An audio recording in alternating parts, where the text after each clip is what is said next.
Hi there, I'm Jack Canfield, and today I want to talk to you about the power of visualization.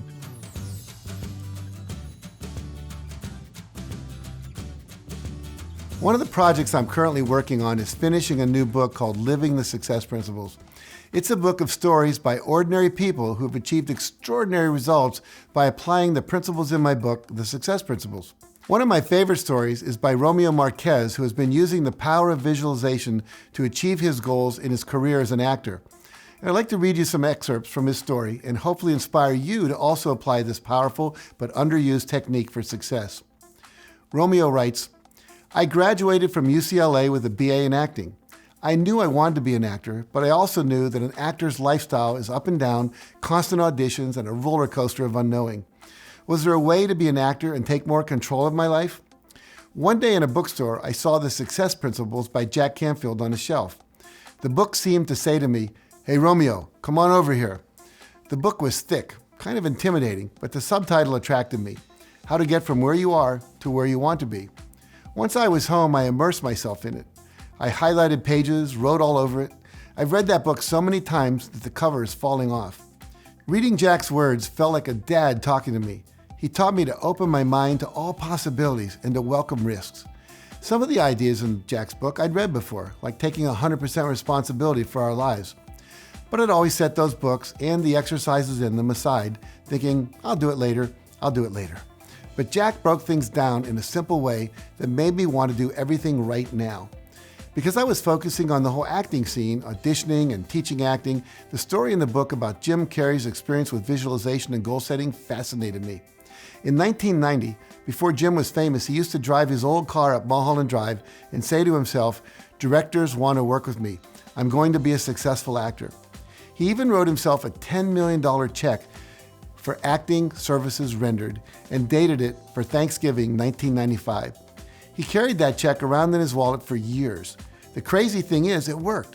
By 1995, he was making $20 million per picture. He got what he wanted. Now, one of the exercises in the Success Principles involves writing a list of 101 goals. For one of mine, I said I wanted to meet and work with Jim Carrey. Day after day, I held that idea in my mind, really picturing myself working with Jim Carrey. A week or two after that, I got a call to be an extra on Jim Carrey's movie, The Number 23. I thought, okay, how cool is that? Now, working as an extra, you're in the background, and you don't communicate with the actors or the directors. New actors do this as part of the process for getting into the Screen Actors Guild. Now, in one scene, I was a college student sitting in a classroom, and after 5 or 10 minutes, one of the assistant directors told everyone to get off the set so they could make some changes. A lot of the actors went to the food services room where they had snacks and drinks. We were all talking, asking each other questions like, where are you from? How long have you been acting? Who's your agent? When Jim Carrey walked through the door. Everyone was poking everyone else and whispering, it's him, it's Jim Carrey. I was trying to keep my cool, but I was thinking, oh my gosh, it's Jim Carrey. Whoa, this stuff works. Now, Jim walked over to the buffet table and was getting some tea, but nobody approached him. We weren't supposed to. A few minutes later, the assistant director called us all back to the set. Everyone left except for Jim and me. This was my chance. I went right up to him and said, hi, I'm Romeo. He said, I'm Jim. And I said, I know. Then I told him I just read a story about him in visualization, and could he please tell me a bit more about it? He said, you know what, Romeo, it works. I tell people that if it can work for me, it can work for anybody. I told him I read about the $10 million check and that I did the same thing for myself. He said, really? He felt good that his story had inspired me. After that, whenever we had a break on set, Jim and I would talk about the Super Bowl or something, just joking around.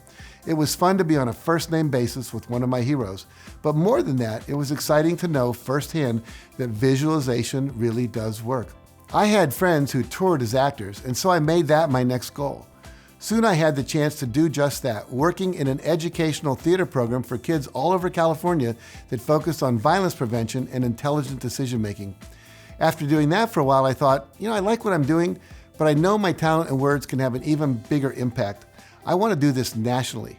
It was time for a new goal. I set my sights on working as a trainer with an organization called Challenge Day, which is recognized internationally as being one of the top programs for celebrating kids and inspiring them to find their place in the world. I went full throttle, goal setting, visualization, affirmations, applying all the stuff I learned from Jack to getting this new position. I auditioned and was selected to be one of 5 new leaders to present programs in high schools all over North America. Success. For the last 2 years, I've been flying from city to small towns and suburbs across the US and Canada, elevating, entertaining, and empowering young people. It's an experience I never get tired of. I also wrote an inspirational one-man show and have performed it in New York, San Francisco, Las Vegas, and Colorado. This work on a national level has taken me to the global level. A few months ago, I gave my first TEDx talk in Chennai, India, and from that TEDx opportunity, I've received an invitation to return to India, this time to do a college tour as well as do trainings in the Ukraine and the Philippines. And this is just the beginning. All this came from a few simple seeds that Jack Canfield planted. Now, in between all my travels, I'm back at my community college teaching the same acting class that I first took. And I'm also trying to instill in my students the success principles that I've learned. I remind them that it's okay to fail, they just have to get right back up and keep going. What's important is that you go big. Everything you want in life is just outside your comfort zone. Then I say, hey, do you want to hear a story about Jim Carrey? End of story. Now, here's your homework for you to complete after watching this video. Pick your most important goal and then close your eyes and create a visual movie in your mind of that goal being realized, just like Jim Carrey did. And see yourself living that dream. See it from the inside of you, looking out through your eyes at what you would be seeing, such as someone handing you a large bonus check, or holding your newly published book in your hand, or walking up to your dream car, reaching out and opening the door, and getting inside, starting the car, and feeling the thrill of the car accelerating from 0 to 60 miles per hour. And remember to add in the sounds you would be hearing and then feel the feelings you would be feeling if you'd already achieved it. So make sure to close your eyes and visualize this same movie twice a day, every day for a minimum of 60 days. And then take a moment to tell me in the comments below what goal you have chosen to visualize. Well, again, thank you for watching. And remember, nothing changes for the better until you do. Now, if you found this video helpful, make sure you like it, share it with a friend who may need it, and subscribe to my channel for more videos like this one. And for some additional resources on visualization, visit my website at JackCanfield.com. Thanks again for watching.